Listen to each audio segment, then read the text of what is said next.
Romanos capítulo 8, a partir do verso 28, a gente lê assim: Sabemos que Deus age em todas as coisas para o bem daqueles que o amam, dos que foram chamados de acordo com o seu propósito. Pois aqueles que de antemão conheceu, também os predestinou para serem conformes à sua imagem, a imagem do seu Filho, a fim de que ele seja o primogênito entre muitos irmãos. E aos que predestinou, também chamou, aos que chamou, também justificou, aos que justificou, também glorificou. Que diremos, pois, diante destas coisas? Se Deus é por nós, quem será contra nós?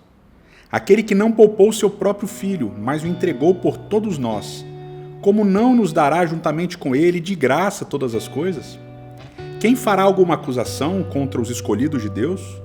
É Deus quem os justifica. Quem os condenará? Foi Cristo Jesus que morreu e mais, que ressuscitou e está à direita de Deus e também intercede por nós. Quem nos separará do amor de Cristo? Será tribulação, ou angústia, ou perseguição, ou fome, ou nudez, ou perigo, ou espada?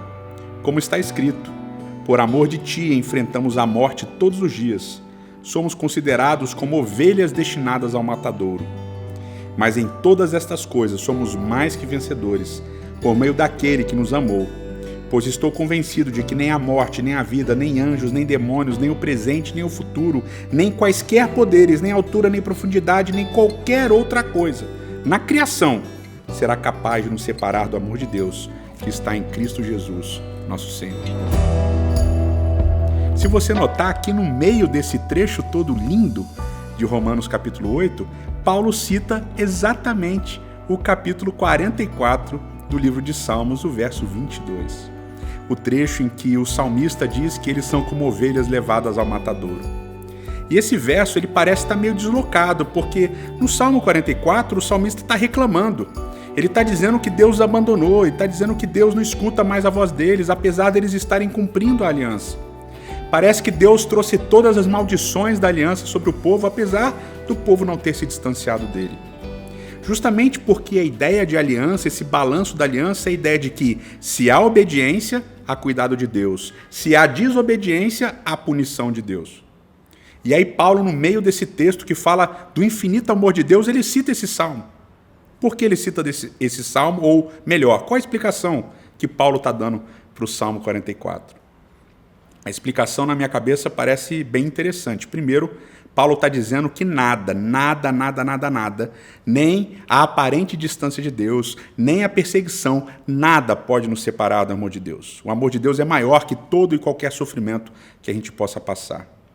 O segundo aspecto importante, talvez um pouquinho teológico, é que nos capítulos seguintes de Romanos, capítulo 9, 10 e 11, Paulo vai argumentar que Deus não rejeitou Israel, que Deus continua amando Israel, que Deus continua amando o seu povo, a quem de antemão ele escolheu.